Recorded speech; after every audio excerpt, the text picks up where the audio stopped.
Thank you, and welcome everybody to the Global Policy, Diplomacy, and Sustainability's 8th Convocation ceremony. Uh, now, this has been a time where it's always bittersweet because we typically get to meet each other every once in a couple of days. The good thing is that this intellectual journey after the GPODS fellowship never ends. It is usually just the beginning of welcoming you as fellows for life, as the part of our very vibrant alumni community that expands all over the world.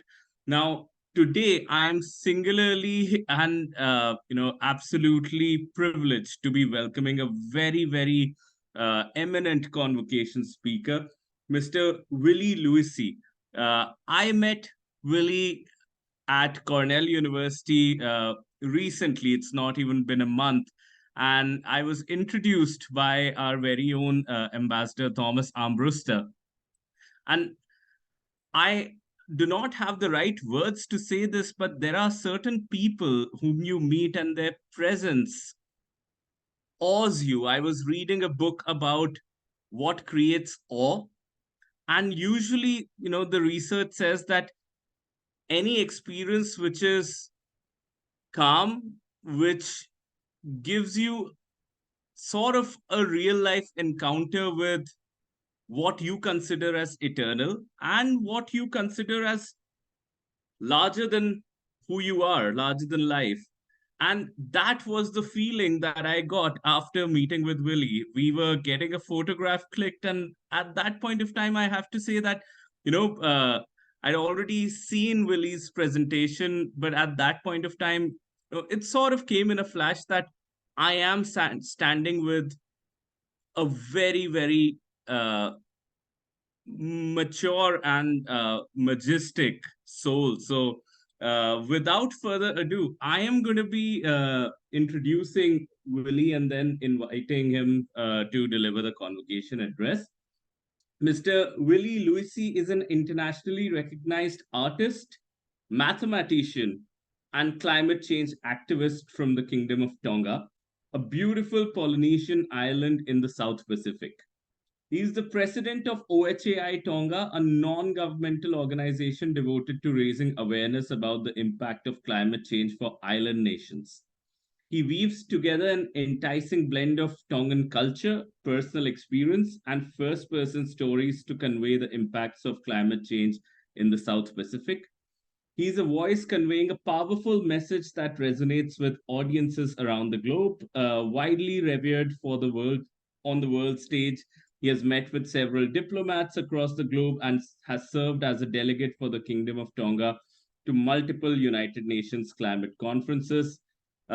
Today, I'm extremely delighted to have him on this very special occasion where it is not just the 8th convocation of GPODS, but also the birth anniversary of Mahatma Gandhi, something that we celebrate with a lot of pride in India and across the world.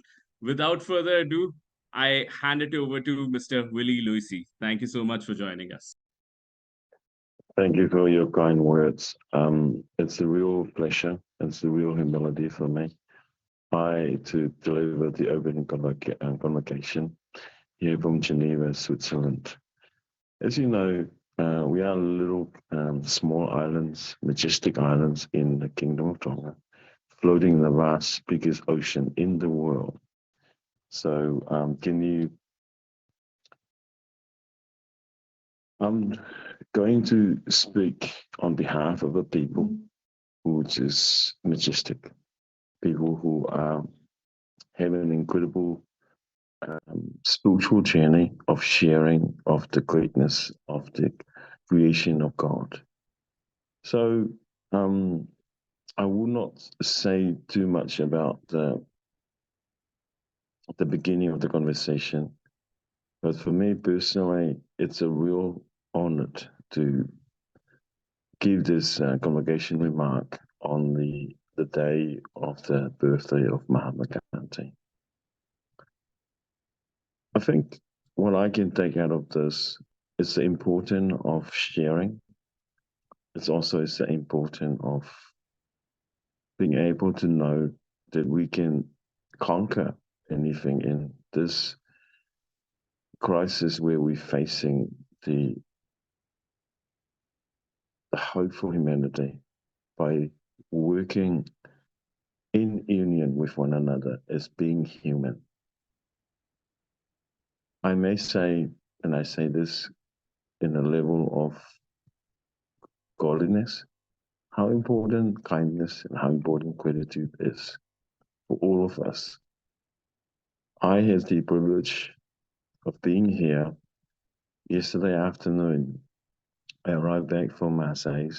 I was in Marseille for a couple of days as a commitment of the Kingdom of Tonga, having a privilege to be with our Prime Minister and seeing how important it is to be able to know that we can do everything in together and there's nothing can stopping us.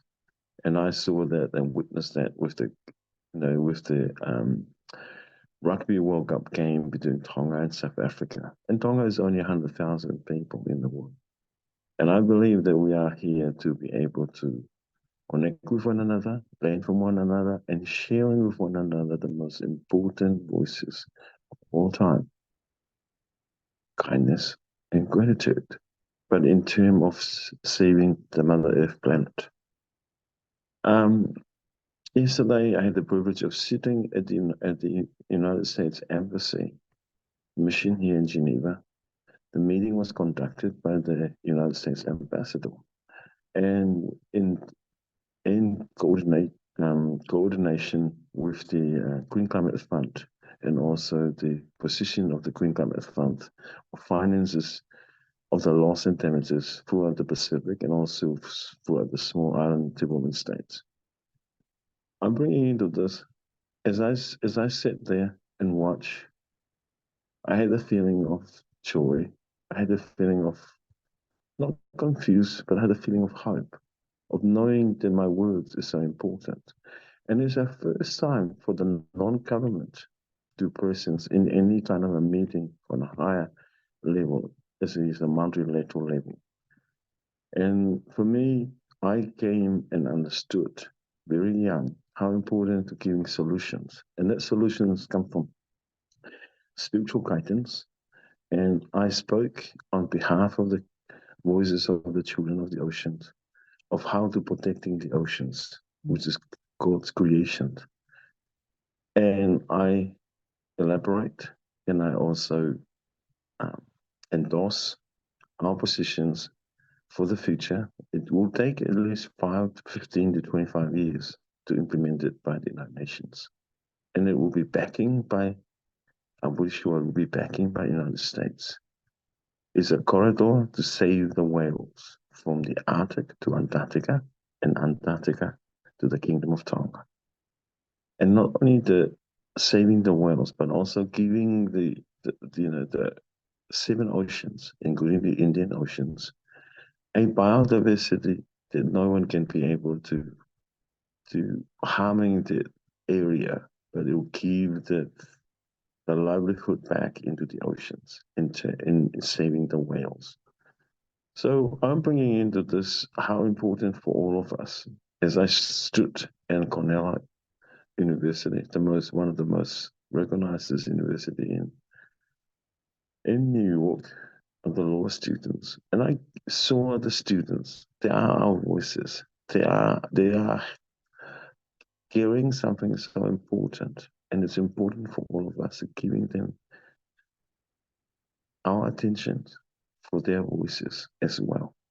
I remember meeting Greta Thunberg at the United Nations conferences in Madrid. It was 2019.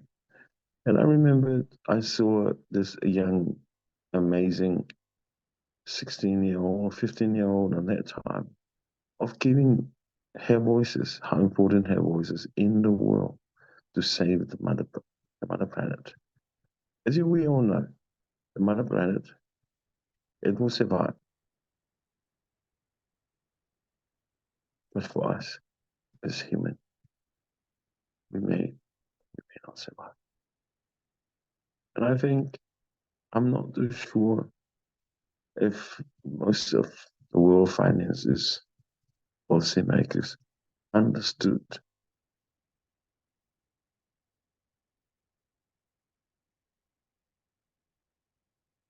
the urgency, understood the heaviness of their decision. It would have affected us as a small island states in the South Pacific. I remembered stood at the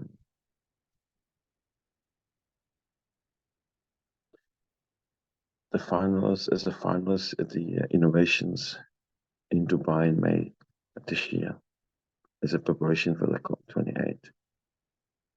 I know very well in that moment that every nation, what they are doing is for the benefit of their own people, economically, socially, and politically. But those decisions they make, it has an impact indirectly on a natural level, as we are in the lowest level of us in the smallest in the world, which is on a lower level. As you know, the impact of the water melted from the Arctic and also the Antarctica, it will go somewhere, and that somewhere is in us in the Pacific region. So in other words, the sea level rising, the temperature of the sea level of the seas rising in a similar time too. Our biodiversity is in threatening too. So my words today is bringing back how the oceans does not divided us, but has united us all. And may I repeat it again? The ocean does not divided us, but has united us all. So our strength is our differences. Our strength is our differences. So we must find a way to respect one another in a level that we can give hope to our children, which is our future, but in a level that we can be able to sustain economically, socially, politically, wherever we are. And I can say this, how important of all of us to come together in this difficult time. And thank you for giving me this opportunity to give this convocation remark. Mahalo apito, siota tu afatu. And I'm willingly to answer it or make any comment for any inquiries. Siota tu afatu. Thank you. Thank you so much, Philly. And indeed, your message that the ocean does not divide us, it unites us, resonates with all of us. It has certainly stayed with me since the time that we met for the first time. I'm glad that our fellows are able to be exposed to your presence and your message. Uh, with that, what I'm going to do, usually the convocation lectures, also the fellowships, concluding lecture. So I'm going to invite all of our fellows who are present over here to briefly introduce themselves to you and ask a question or share a comment. And then after that, we will move into giving out the certificates. So I see Leah on my screen first. So Leah, over to you. Thank you very much. And thank you very much, Ailey, for your wonderful words, which I find so poignant. And I think they're very important for this reflective episode. My name's Leah, and I'm a final year PhD candidate in Northern Ireland. And I'm hoping to progress my career into the international human rights sphere, hopefully in a sort of policy making role or soft diplomacy role. And I suppose in the 3 months that I've been part of GPODS, I've been very inspired by the guest speakers, of course, our lectures, but particularly with the other fellows. I think we've very strongly engaged with one another with our interests. I've always looked forward every day to seeing who has posted new articles in our WhatsApp chat or recommendations. And I like that we've all bonded around, I think, the goals of GPODS. And I really hope that we all stay in touch. I look forward to seeing how everyone progresses in their career, particularly around the values and principles of this program. And I suppose maybe a question, Ely, to yourself or for the other fellows is how do we harness our energy going forward and continuing in with the spirit of this program and continuing with community spirit as well, I think. Thank you. Thank you so much, Leah.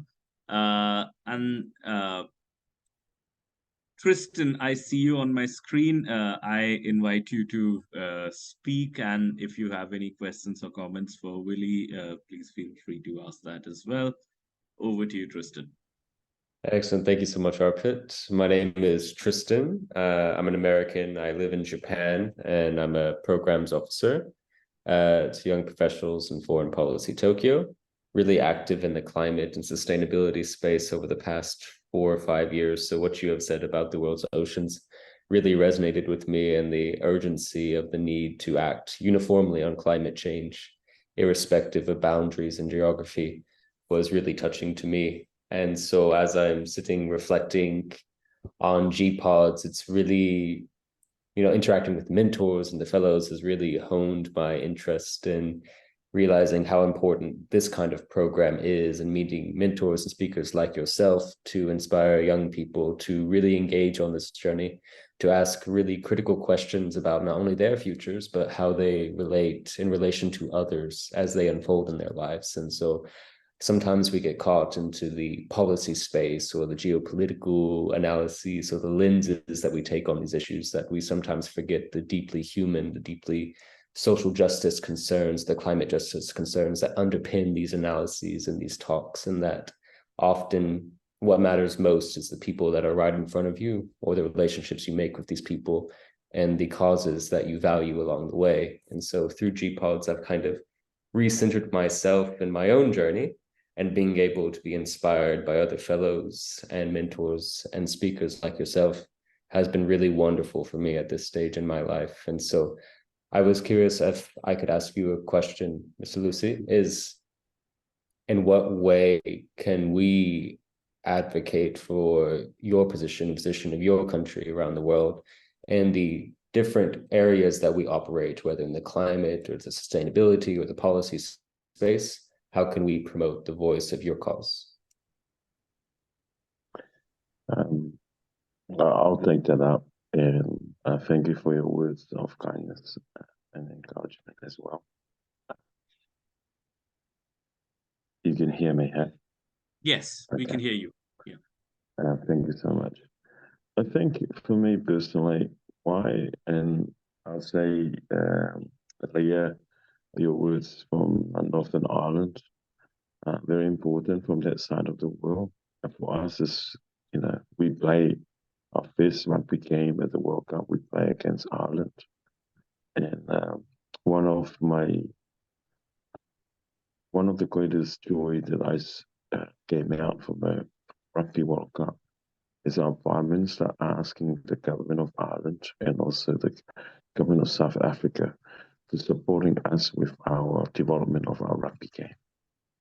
And I believe one of the things that I'm pushing as an answer to your inquiry, I come from a very strong way of looking what the solution may be. And the solution for me is us to come in union with one another. I initiated the idea to our Prime Minister. It will be the first international team that they can put their energies as a green warriors of saving the mother planet as an international rugby team. And he just looked at me and just like, wow,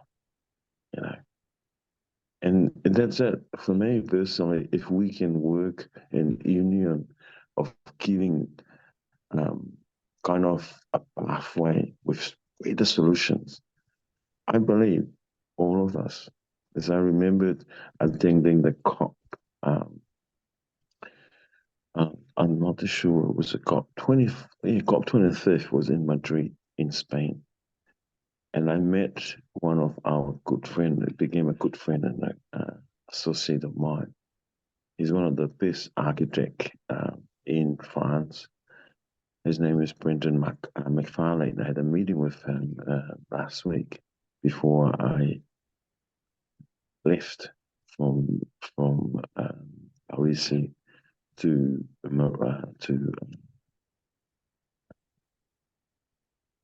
Marseille and spent 2 days with him. I remember I stood and said to him at that time when we were in Madrid, this is before the COVID-19. He said to me, you know, Willie, my daughter said to me that I'm part of the problems. What do you do about that? And she was only 12 at the time. I invited them both of her, their daughter, and him and his wife. They own the McFarlane Jacob, a McFarlane architect firm in Paris. And well, this is what he said to his daughter. I am also part of the problems, but I quite like to be part of the solutions. And I say that quite clearly everywhere around the world. I am part of the problems, but I'm willingly putting myself with a greater solution, intelligent solutions. But what he said to me at that time, we need collective, creative amazement in it.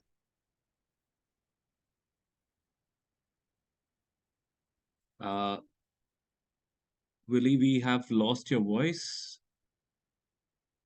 Can you hear us?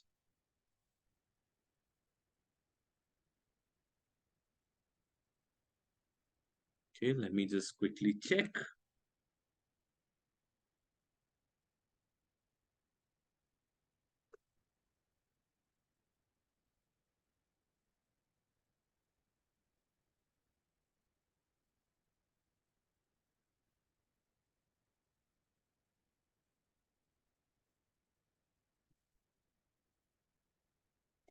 I'll be right back. Sorry about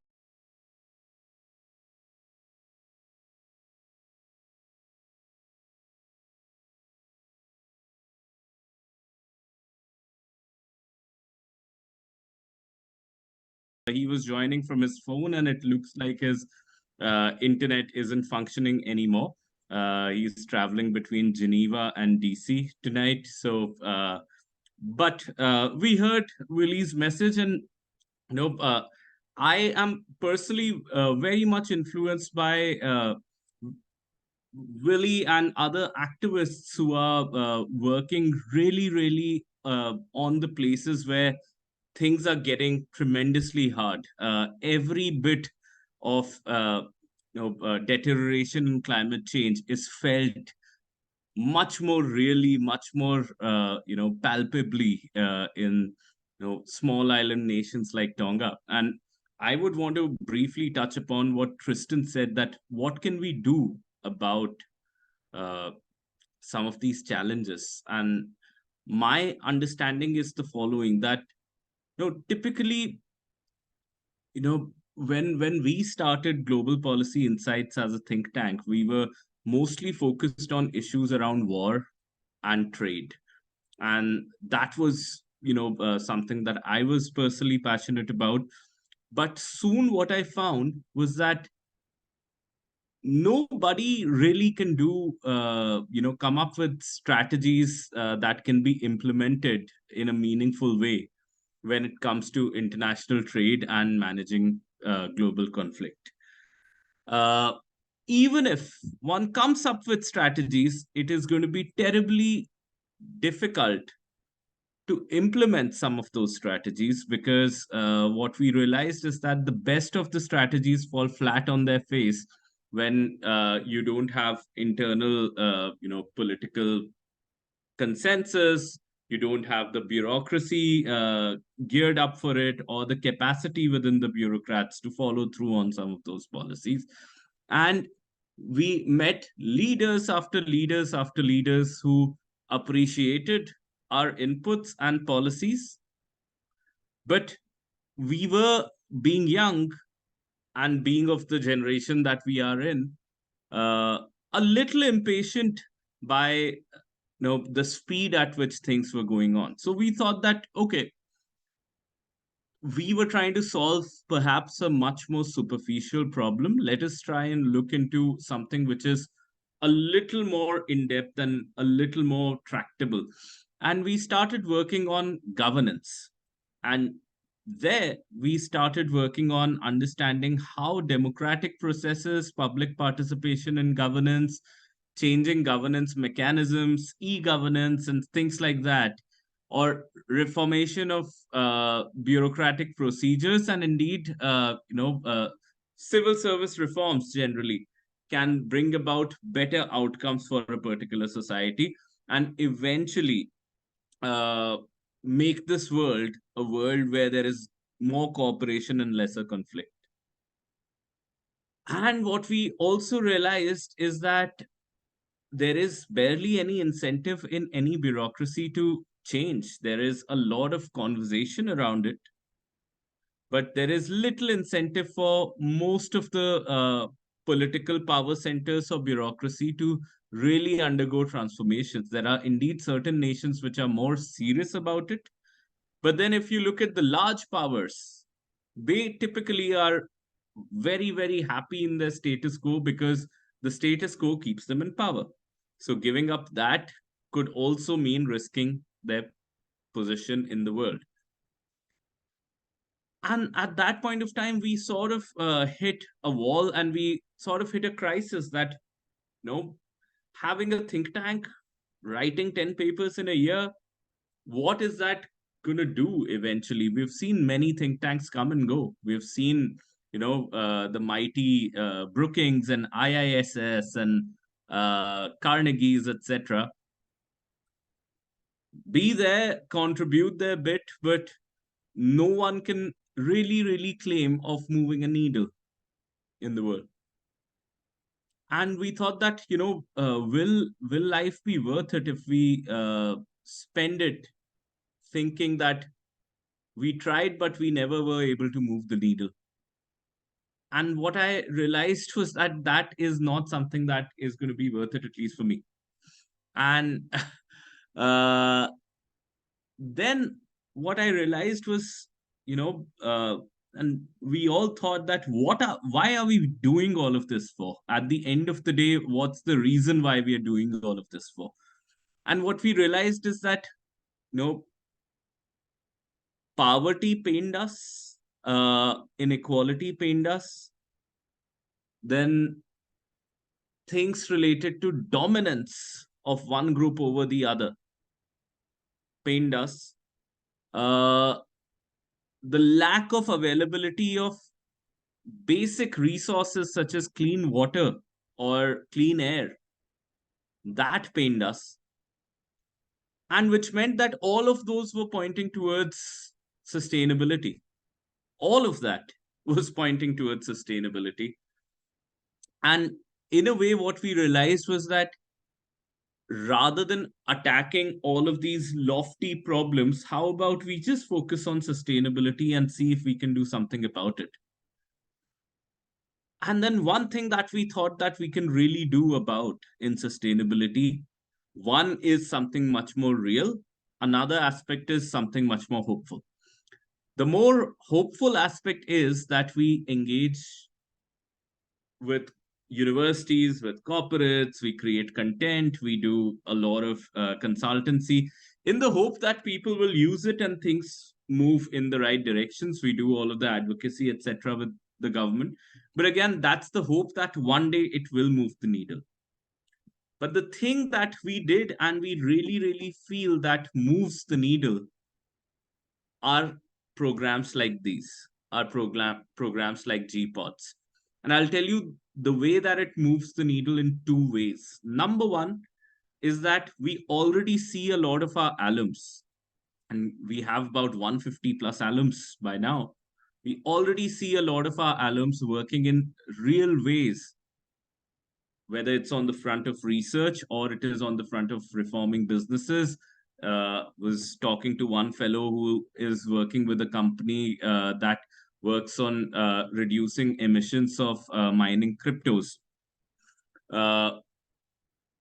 We on a daily basis interact with fellows who inspire us and interact with fellows who are doing their bit in changing the world for the better. So some needle moved over there.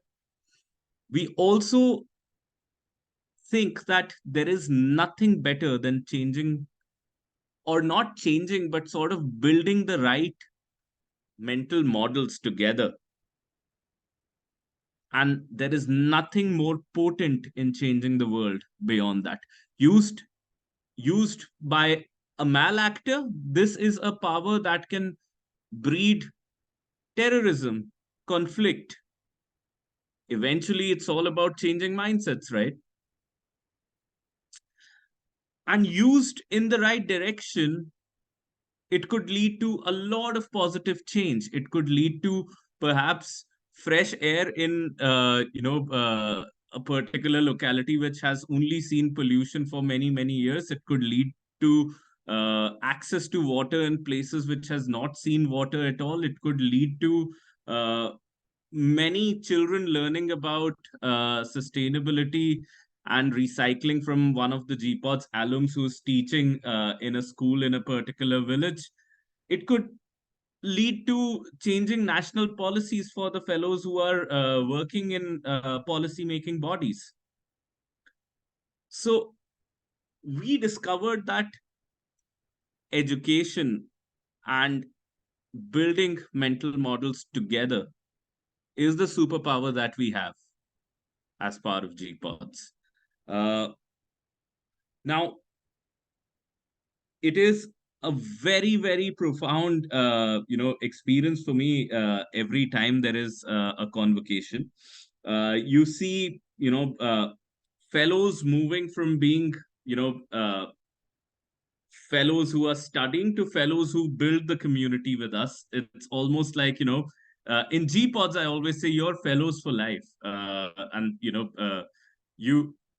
you can come in, but you can never leave this community. And it only grows larger. Now, tomorrow, when you join on WhatsApp, the alumni group, your own group is not going anywhere, but you join a much larger pool of alumni group where you would find equally passionate people sharing about various researches, various events, various projects, various activities and ideas. Just like what we are doing in this group, I am always amazed. I can always not keep up with all of the messages that we find on the group, but you would find a lot of those on the alum group also happening. And this is a virtuous cycle which only grows. This is the sort of interaction that only makes things better. Now, finally, I would want to say something, and after that, I see that Mr. John Dixon has joined the room, so I'm going to invite him briefly to address you guys as well. But before I do that, I finally want to talk about one very interesting thing that I found in life. A lot of the movies, a lot of stories, etc., say that one person can change the world, one person can bring substantial change, and it doesn't take a whole lot of people to do it. I have found that I disagree with that. And we are talking about this on the birthday of no less than Mahatma Gandhi, 2nd of October. The question is that can really one person change everything? And what I realize is that it is an exaggeration. One person can never change the world. It is always a group of people. You look at the life of Mahatma Gandhi, you look at his letters. Every day he would be writing from Leo Tolstoy to some grassroots activist, on the ground. I also remember, some of the correspondences between Mahatma Gandhi and my great grandfather. And this person, and I distinctly remember a particular entry in my great grandfather's diary where Mahatma Gandhi visited the city, talked, learned about the way that the glass industry is shaping. But at that day, Mahatma Gandhi would not speak. So he had his Maun Vrat. So every once in a week, he would not utter a word for a whole day. And perhaps taking advantage of that, there was somebody who said something in favor of untouchability in India, who gave some logic that why untouchability makes sense.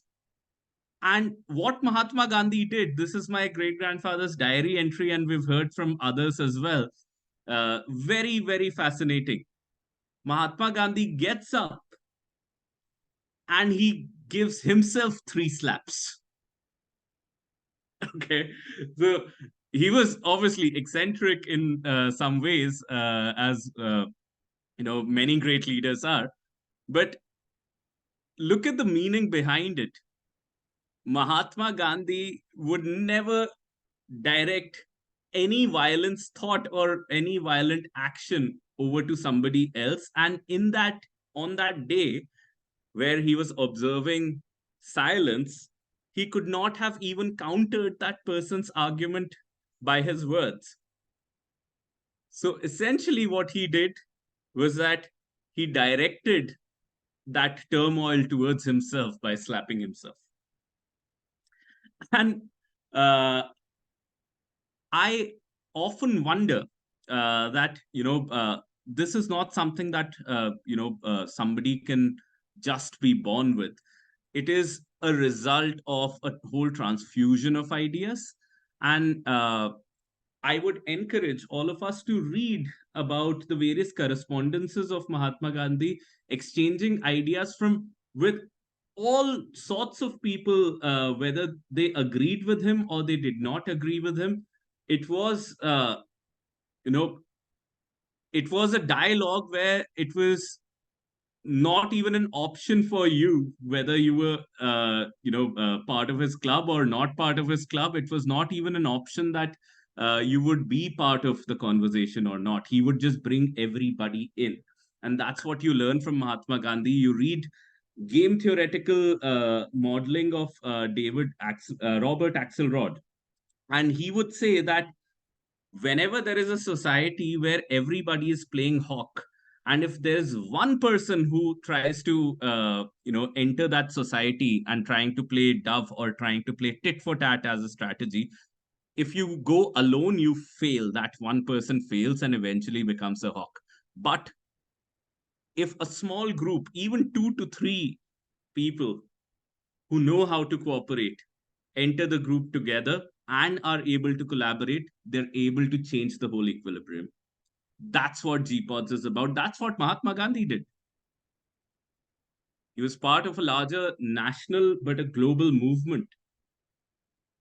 And in those days where you did not have technology like this. So through his conversations, even with the British, it's not as if Mahatma Gandhi resorted to violence. It's not as if because of his marches or protests, the British eventually decided to leave India. Not because of that. It's because of his tremendous, prolific dialogues, his willingness not to call off conversations, his immense belief in discussing truth to the powerful and to the powerless. That changed. So I really see that, GPODS is a vehicle. Now, today, when you graduate, you're going to be joining a vast community of 150 plus fellows all over the world. And interestingly, about 300 plus mentors all over the world. More mentors than fellows, as you would see in GPODS, who you can consider as your network, consider as partners in your dialogue, and consider as partners in changing the world. That's what GPODS is about. And I wish you all the very best. And without further taking more time, I'm going to be inviting, since I see Jonathan in front of me, first Mr. Jonathan Cummings and then Mr. John Dixon to share a few words, and then we distribute the certificates. So, Jonathan, over to you. Thank you so much for joining us. Not a problem. Thank you, Arpit, for honestly, all the work you do with GPODS, GPI, and all your initiatives.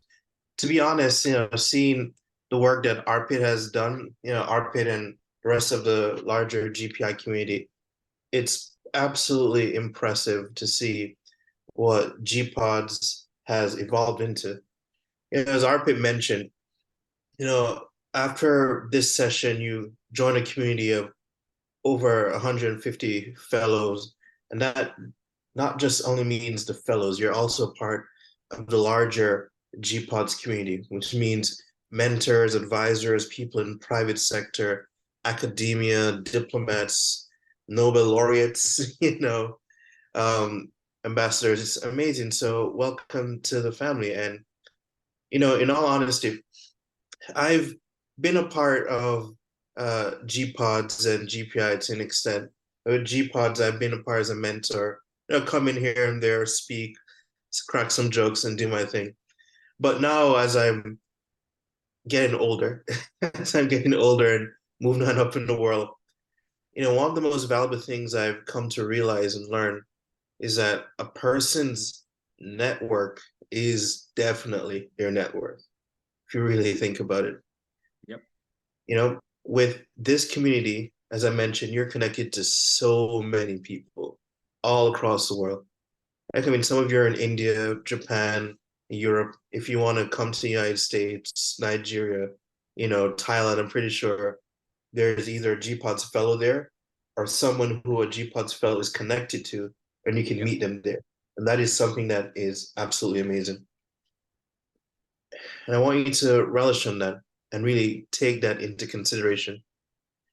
Because the people you've met so far, these people are your colleagues. These people can be, and in all honesty, will be, from what I've seen so far, members in government, senior executives in the private sector, a diplomat. I mean, we had this one mentor. Well, we have a bunch of impressive mentors, but we had this one mentor in ARPIT, and we've talked to her. She is a part of the European Union from Lithuania. Very plugged into that space, involved in EU politics, and now she's a part of this massive investment thing throughout Europe. I mean, that's just briefly highlights the caliber of the people that you're a part of. I mean, you get FaceTime from ARPIT a lot and some of the members of GPI, and you see me from time to time. So, I mean, yeah, we're impressive, but you see us a lot, so you might not be thinking about that as much. But in all honesty and in actuality, even John Dixon, he's on this talk right now. He's on this session. So John Dixon, since he's probably not going to say, ARPA and I should probably say it. Yep. He used to be the chairman of the World Trade Centers Association. He's worked on developing and launching, I believe, 5 trade centers so far. He just was working on one in Guyana in the Caribbean, or Guyana, South America, Caribbean, that area. And he's very plugged into Asia and Middle East and so on and so forth. He's a very well-connected man, and he's a part of your network. So really, really cherish that and welcome to the family. And not to prolong anything, but I really want you all to know that even though we're young folks, talking to the fellows here, we're young folks. I think if you're not 93 years old, you're young. You used to work for someone who's 93 years old. And so anyone who's not in your 90s, she considers young. So I really take it into consideration, right? But I really want you to know that as young people, sometimes, especially high achieving, ambitious young people, there are often times where you feel as if you're not doing enough. You're not doing enough, that there's more that can be done. You see your friends and colleagues do things that sometimes you wish you could do, or you feel like you're falling behind. And honestly, that's really not the case. You're ambitious. You're doing things that most people in the world could only dream of and imagine. Your network's amazing. You're part of this fellowship. You've spoken to a diplomat. Look at, like as I mentioned, John Dixon. Look, you're on a video call with this guy who opened a couple of World Trade Centers. I mean, come on, right? So as young people, I understand. As young people, sometimes you feel like you're falling behind or you're not doing enough, and that simply is false.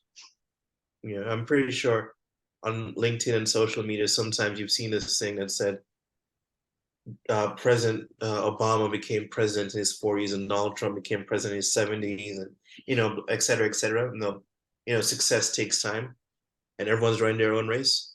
It's really true. Everyone's running their own race. So don't compare yourself to anyone. My last advice that I will leave you all with, rather than not comparing yourself with anyone and run your own race, I want you all to know that being humble is great. Having an ego is also good. But being humble does work as well as being self-aware. And be self-aware of who you are, who your network is, and the people around you. And trust me, once you realize that, the sky's the limit. So thank you. Thank you, Arpit, for turning over to me, and congratulations, everyone, and welcome to the network. Really, really appreciate it.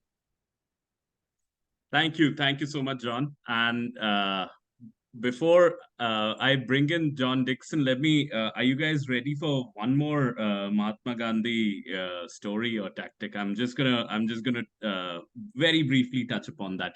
Something to build on what John just said. Mahatma Gandhi really was not, on the upward trajectory of his career until the time he was in his early 40s. That's when he, really started finding success in South Africa. And it was in his 40s when he came to India just as a very peripheral member of the Indian National Congress, still not widely known. So there's no age. The important bit that I want to tell you is that 1917, Mahatma Gandhi had launched this non-cooperation movement where all Indian workers had stopped, all of their employment with the British. It was absolute mutiny and non-cooperation against the British. One incident at Chauri Chaura where there was a violence in a police station, and the Indian protesters put fire to the police station and led to the killing of some Indians and some British personnel, became that incident where Mahatma Gandhi said that we call off the Quit India movement, and everybody was furious on Mahatma Gandhi because they thought that this was our opportunity where we could have driven away the British, and now you're calling off the movement. This was the first time where all of the Indians were able to come together. So and there were many more Indians, at least 100 times more Indians than there were British in India, and Mahatma Gandhi calls off this particular movement. Now some say that it was because of his values and commitment towards non-violence, and others say that he was more practical, and he realized that the movement had gone on for about a year, and if the movement breaks at this point because of one reason or the other, through British repression, then it would really shatter people's morale. And whatever the reason was, and it could be both of the things, for the commitment towards non-violence, and for the more practical reason that Mahatma Gandhi thought that if the movement fizzles out because of domination, we would not be able to revive such movements again. He stopped it, and then he relaunched the Quit India movement in 1940s. Later on in 1930s, he launched another attempt, which means that struggle, truce, and struggle is part of life. And sometimes taking a few steps back is never really losing the larger war or losing the larger cause. Sometimes you need to take a step back, and there's no reason to lose heart when such situations arise. Now with that, I'm going to pass it over to Mr. John Dixon. John, over to you. Thank you, Arpit and Jonathan. And can I ask where everybody's from? It's the fellows here. Sure. So yeah, Tristan. Hi, this is John Dixon. I'm Tristan. I'm from America. I'm actually from Arkansas, near Arkansas. Texas. Yeah, where Bill Great. Clinton is from. Yeah. Of course, So, of but course. I'm living in Japan currently for the Oh, yeah, past where 2 in Japan? years. Where in Japan? Near Kyoto. Okay. So nice little area. Yeah, Nice to meet you, sir. Japan's a wonderful place. Thank you. Now, Leah, I'm from County Antrim in Northern Ireland. Northern Ireland, wonderful. Yeah, I was just in Belfast a couple of years ago. That's a most fascinating place. The Peace Wall. It's a real ironic phenomenon. Who else is there? Tulsi? That's a famous name in America right now. Yeah, hi, Mr. John. I'm actually in Mumbai. I'm from India, and You're from Mumbai? Okay. And I live here. So Great. Okay. Anaika? Sorry, my eyesight's not. Yeah. I'm from India as well. I'm from Navi Mumbai. Technically, I'm from Kerala, which is a southern state. Oh, yeah, sure. But yeah. Yeah. But you're living in Mumbai now? Yeah. Okay. Salim? Yeah, hi. So I'm in Africa in a country called Malawi. It stays the capital city called Lilongwe. It's a little small, so most people are not very familiar with it. So I always have to do an overly stretched, And you grew up there? Yeah, born and raised. Fantastic. Great. Salim is already a policy maker in the House as part of the Planning Commission in Malawi. Oh, really? Great. Okay. Yeah. You know, Gandhi spent some time in Africa, of course, so well, that's relevant and important.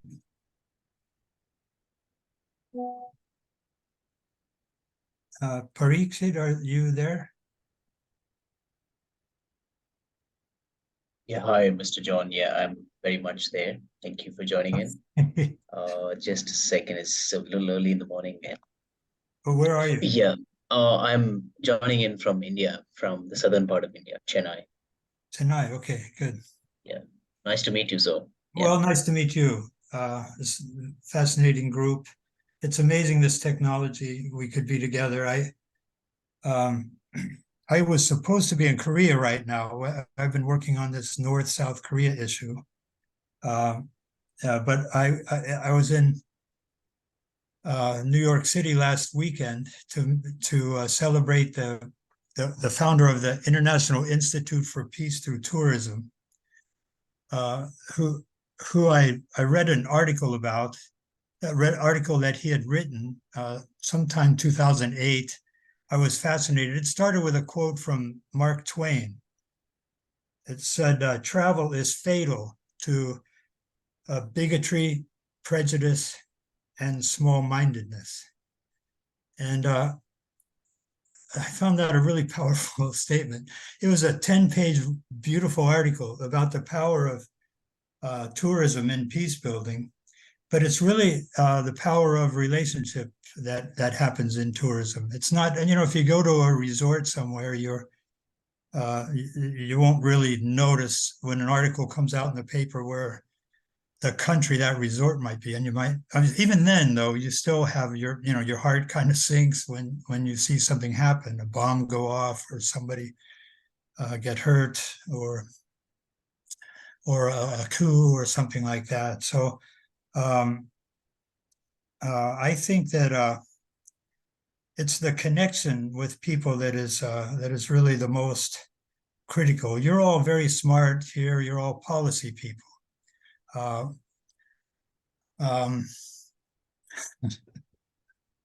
Anyhow, Jonathan was talking about these networks and also Arpit also. I think one thing really important for policy people, I've lived in DC for 15 years right now I'm homeless. I'm in a friend's house, my friend from Afghanistan, we made a World Trade Center there after 9/11 as a response to 9/11. He's really my brother, like in a very profound, intense way. And he got out in that horrible withdrawal at the very last minute, and I brought him to live with me for a year in Bethlehem, Pennsylvania. Then sold the house, relocated as he's near Washington, because we're starting this Afghanistan Public Policy Council that ARPIT and GPODS should, or at least Global Insight should partner with. Absolutely. Yeah, anyhow, I'm staying in his apartment right now, which is kind of fascinating. And so the room this is the first time to do a Zoom here. It's not my room really. And so I wasn't, this had come up the other day, but I was supposed to be in Korea. I was up all night with this forum that I was supposed to be moderating there, but I recruited somebody else to moderate. And General Tileli, a four-star general who was the chief of the combined forces in Korea for like 4 years. He and I really regret missing him. I haven't met him yet, but he gave a keynote speech at this conference last night that I was up all night with last night. And General Tileli said, you know, governments don't make treaties.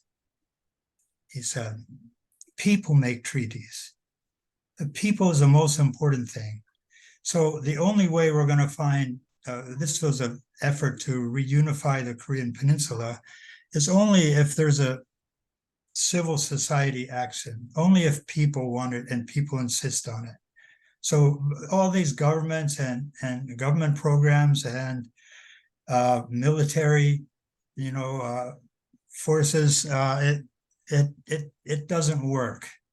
And it hasn't worked with North Korea. It's almost 80 years, and these policy people keep going around now, doing the same things, and nothing changes, and nothing will change through just because of the distance they have from the whole thing. I did visit there one time. I did have a chance to go to North Korea once, and I know many North Korean escapees, and that really affects your life, and then you feel committed then to a place. Basically, everywhere I've worked is because I bumped into somebody, and I didn't plan to. I never made a strategy. I'm the worst person for career tracking, career planning, even degrees. My degrees are bizarre.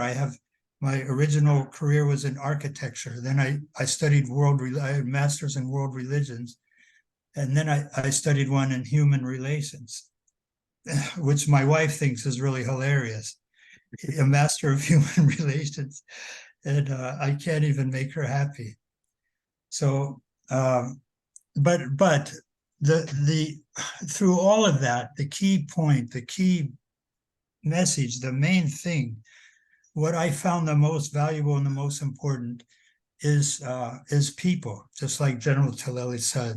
And we say network here, and it's a network it's network for sure. But when you're making policy, it's really important to know the little people, know the person on the street. And that I find all the policy people from the world move to Washington, D.C. They join think tanks, and they only see each other. And there begins to be a group think there, and a super huge, disgusting disconnect with the people they're making policy for. And I implore you, never lose touch with the people you're making policy for. Today, I was coming into Aziz's apartment, and there was a guy pulling up near me in a golf cart. So it means he works in this apartment complex. So I asked him where he was. It's really tricky in America, as you know, Tristan. It's not easy to say, or Leah, where are you from? So I found a way to do that with this guy. I knew he was Latino, and so he was from. Turns out he was from El Salvador. Mhm. So, and I remember back, I had a friend that made a documentary of the Sandinista treatment of the Mosquito Indians in Nicaragua back in the 80s. And I was so disgusted by what happened there with him. I became an advocate for the Mosquito Indian and all the indigenous people in Central America. So I was supporting the Contras. I was going around doing it. And El Salvador was this guy's from El Salvador. His name's Angel, by the way. I knew it was going to be either Angel or Jesus. That's what's amazing about the people from Central America. But we had the most fascinating talk because the new president of El Salvador, he's not new now, but he's young. He's only in his 40s. And his family is from the Middle East. He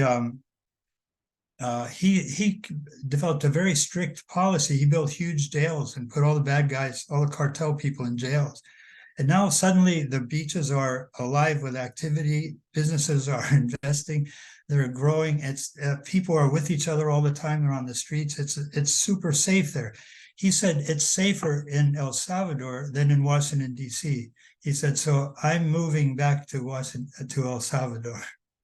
But anyhow, Angel and I really had a fantastic conversation. I hope you didn't get in trouble. We talked for about a half an hour. And it's important to do that. Don't just target important, quote, important. Angel's vitally important here in this apartment complex. And he's a precious guy, moved here when he was 14, like more than 20 years ago. We had just a thrilling conversation that I really appreciated. Jonathan knows I also work with former heads of state from Latin America. So I know former presidents from almost every country, and I always ask people what they think of this one or that one.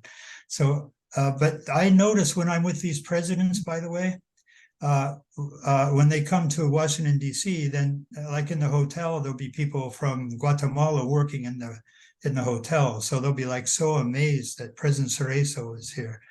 And so they'll all ask for their picture with him. And I noticed that these guys, though, they really do stay in touch. They really know the people. They know their people, and they're presidents. So I'm humbled by them and encouraged by them. And what's nice about them, they can run. They basically serve 5 years in Latin America. Then you can't do anymore. Every president tries to change the constitution to run another 5 years. But then they realize they can't, and then they have their wife run for the president next time. It's all personality driven there. But I've been really honored to be with these people because once they're out and they know they're out, they're really free to not be political and just do good, and they know how things work. So they've been a real blessing for me. But they definitely stay in touch with the little people. Another thing I realized about relationship building. Oh, by the way, Jonathan Arpit, a guy emailed me today. He was I met Jonathan Arpit through a program I did called International Young Leaders Assembly. We brought these troublemakers like these two guys into the World Bank and the UN, the Congress, not to listen to smart people, but I didn't start the clock, Arpit. Are you keeping track? How much time? That's fine. You have time, John. Okay, sorry. Yeah. We don't keep the clock on you. Well, you should. I'll tell you why you should. Anyhow, I got an email from a guy, not an email, a WhatsApp from a guy today that was from the Philippines that came to our IYLA. And he said, "Oh, by the way, I just got elected. I'm a equivalent of a state senator in the U.S. and I'm coming to New York City at Christmas week, and we need to meet." He said, "I used everything I learned there. And there's no magic. We have no magic. It's just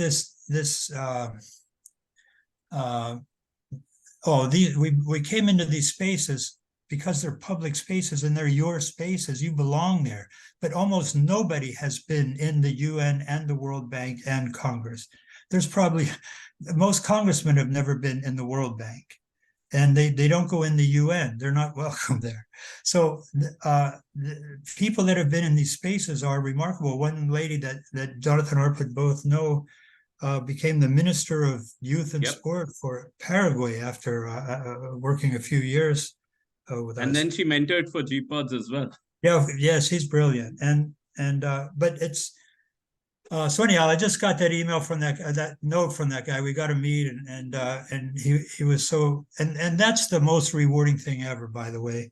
So here's what happened when I've always been with youth leadership thing my whole life. So in 100 years ago, I did a presentation to the Black Mayors Association. It was in there was a new Black mayor in Atlantic City, and so it was held in Atlantic City that year. And Philadelphia had its first Black mayor. It was Wilson Good, and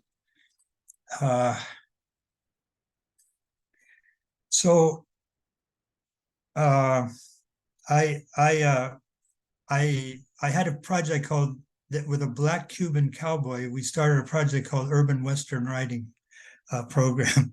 That's another whole story. But I made this pitch, and I met Wilson Good there. It was his first year of his first term. He served 2 terms, 8 years. He was the son of a sharecropper in North Carolina. And it was the first person to finish high school or have any schooling in his family. He became, just step by step through leadership skills, he became the mayor of Philadelphia. Brilliant guy, humble, brilliant, and powerful. So, and now he's retired. He became a minister after he retired, working with youth of incarcerated people who've gone to jail, their kids get left behind. So we have in that IYLA, we have a program in the National Constitution Center called The Global Implications of the Declaration of Independence. It's a powerful program. And I invited Wilson Good the first year. We did it on the 50th anniversary of Dr. King's I Have a Dream speech. By the way, this year's the 60th anniversary of the I Have a Dream speech. I'm a huge fan of Dr. King and the civil rights movement. I lived in Harlem a few years. And Dr. King was a big fan of Gandhi. So he would be on this GPODS call today if he were still with us. And Gandhi was his mentor. So I invited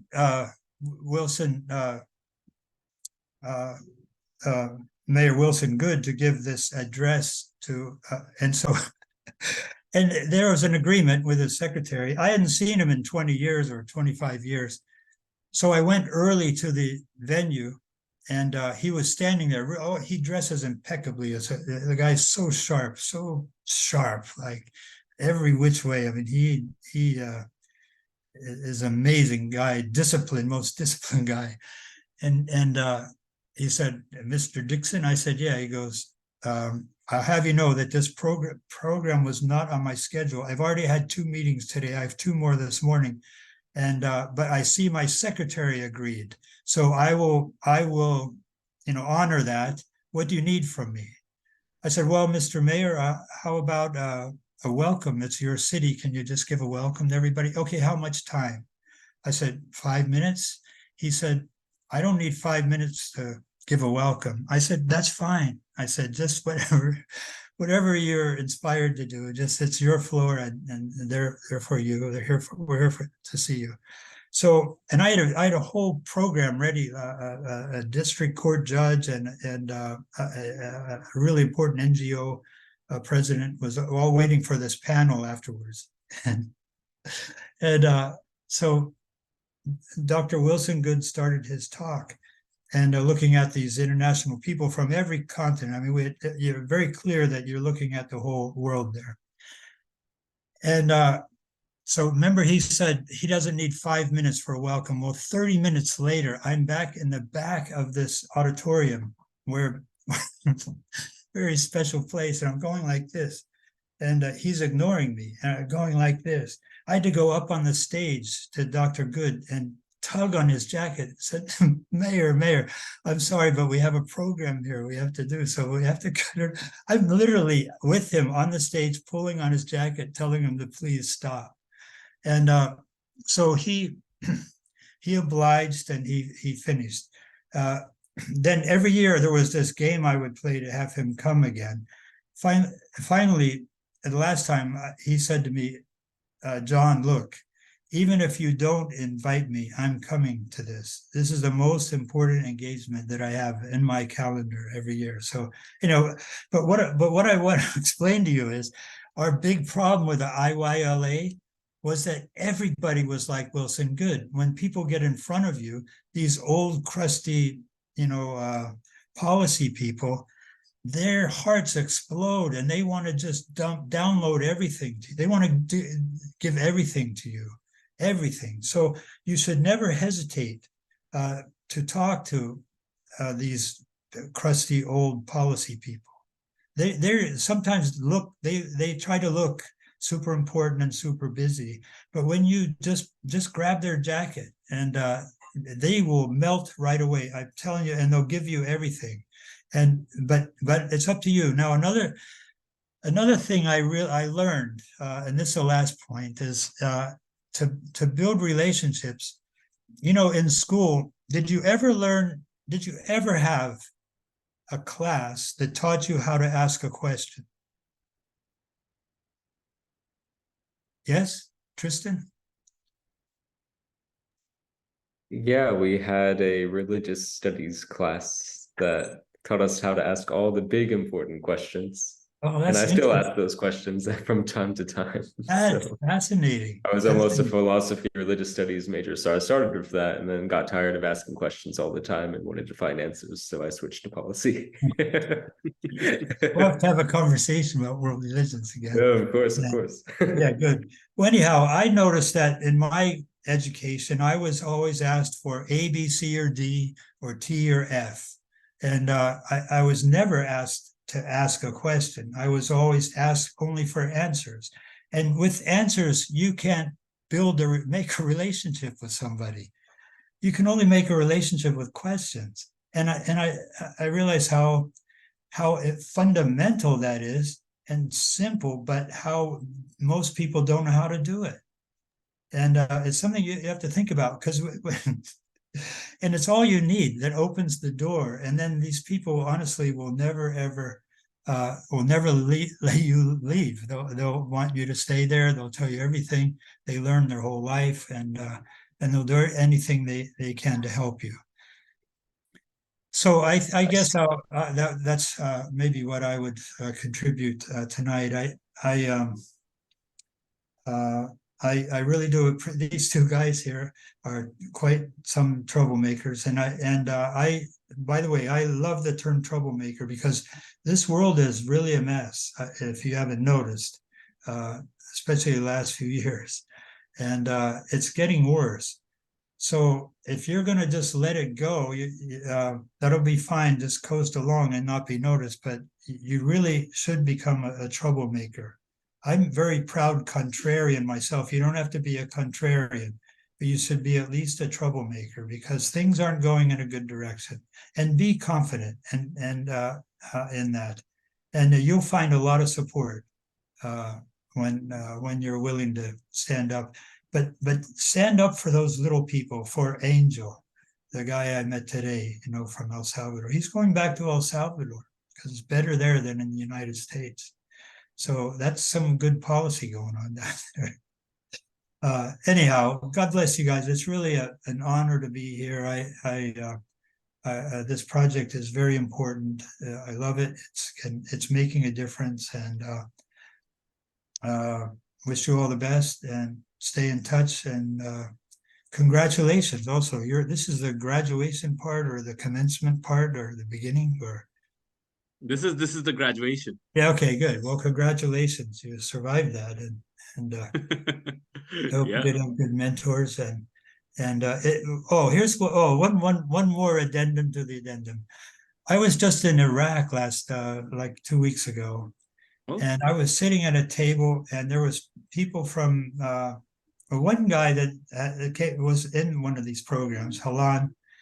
He's the head of the Chaldean coalition in northern Kurdistan, northern part of Iraq. There were of course Iraqis. There was Baghdad guy. There was a real variety of people, different backgrounds. One of the guy from America, who's a Kurdish guy. But I took a picture 1 second. We're out having, by the way, I couldn't fit in the Middle East. Every night went till 2 a.m. We had dinner at 11 and never finished till 2. And I was begging them, please, tonight, I need to rest. Can we go home early tonight? I said, yeah, don't worry. We're just going to have 10 o'clock. We're going to have just a quick, bite with this guy. And it went till 2 o'clock. But I took this picture because everybody at my table was on their phone at the same time. Everybody was like this.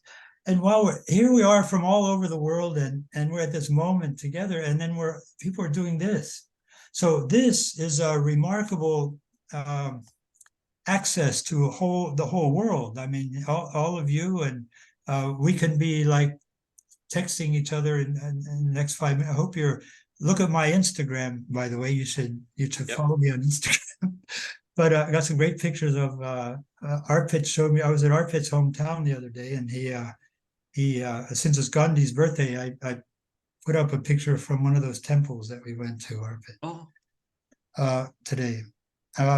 But the phone, the technology is a great tool. This AI thing is like mind-blowing, but it's also watch out for that and make that extra effort to keep the human relations human and natural, and touch when you can. Go to in-person things still, and don't get unused to being with people live and in person. It's so important. And so that's the last thing. And again, thanks for your patience to put up with me, and really congratulations and good luck, and have a great next chapter. Thank you. Thank you so much, John. And in fact, all of these troublemaking groups or academies are in a way an offshoot of the trouble that you began in some of those. Oh, I a troublemaker. I just hang out, man. I tell everybody I just hang out. How am I causing trouble? Sure. Great title. Yeah. But thank you Just a so quick, much, John. Yeah, Pari. Can I Sorry. listen? Yeah, Sure. thank you, John. I was part of the previous cohort, probably the second cohort in 2021. And I just wanted to chime in on the questions part that you touched. Please. Someone told me that there are 6 honest serving men. And do you want to take a guess on what that could be? Something that's related to the questions that you spoke about.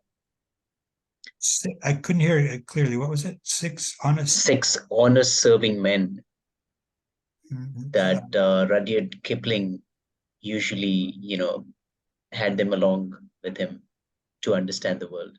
Okay, why don't you help us out? Help me out here.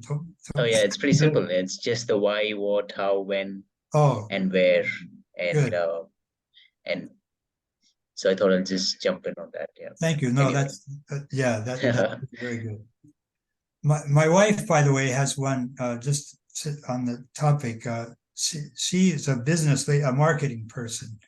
And so wherever she goes, she talks to whoever she's sitting next to every time. And she has a system called FORM, which is first you ask about family, and then occupation, and then recreation, what people like to do for fun. And then, what was the last one? Their why, their motivation, what motivates them. And if you don't know, that really helps to formulate questions when you're with somebody. And it also helps you to get close to them. Those are those are key questions. And when you're asking those questions, you're looking for what they call Velcro points. Have you heard that phrase before? Velcro points. It's where there's where you have a common thing. This General Tillelly was meeting my good friend Jim Flynn the other day. They had lunch together, and they realized they were both from northern New Jersey. So that's all they needed. So the general, and all of his experience, Jim is an NGO guy, but they are now brothers because they could. There was that really powerful Velcro point of a North New Jersey culture, common cultural experience. So you look for those points that you have in common when you ask those questions that Kipling brought up. But that's good. Any of those things are good just to keep in mind and discipline. But when you're out there, you don't have to go. You don't go through those kind of logic things.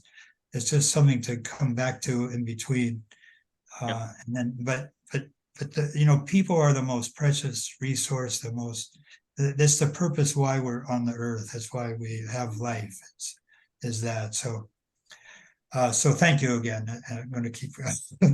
Thank you. Nobody Thank else you so better much. ask anything. Thank you. Thank you so much, John. And I know that some of us have, other teaching and work commitments, etc. So let's jump right into delivering the certificate. So Aditi, if you could show the certificates on the screen as our fellows become GPODS alums. So congratulations, Tulsi. Welcome to the GPODS alumni group. Congratulations on your 3 months of serving as a fellow. But you are a fellow for life. So for your initiation into the fellowship of GPODS, congratulations. And I have had a lot of great discussions with you. I know that you're running terribly busy these days, torn between a private sector job and your college applications and your other non-profit commitments. So keep that spirit up. And thank you for being part of the cohort, Tulsi. Thank you so much for having me, Arpit. And special shout out to Aditi for being so patient and understanding and always open to all the millions of questions that I have. And it's been a real pleasure working with all of the fellows in whatever capacity we could. And I know that I think the kind of empathy and understanding and the appreciation for each of our different circumstances was especially great, and I'm really grateful for that. So yeah, really happy I could be a part of this experience. Thank you, Tulsi. And we know you're going to go and do great things. So all the best for that. And congratulations once again. And the next is Tristan. Big congratulations. Tristan, I have to say that I've probably received the best readings in the past, few months from you and Leah. So thank you so much for that. And I know that, I could sometimes not keep up with the energy of all of you sharing these amazing things on WhatsApp, but I'm going to be saving all of those links, and trust me, I'm going to go through them. And I do this with a lot of my friends that, random days. So, for example, a few days ago, randomly, I called Jonathan and discussed about the India-Canada issue, and we had a whole 1-hour discussion. So, just beware, everybody. You might just receive a call from me to randomly discuss something that you shared or something that we discussed about. And I'm going to demand a long conversation on that. So, but Tristan, thank you so much. Great conversation. Thank you so much. Remember,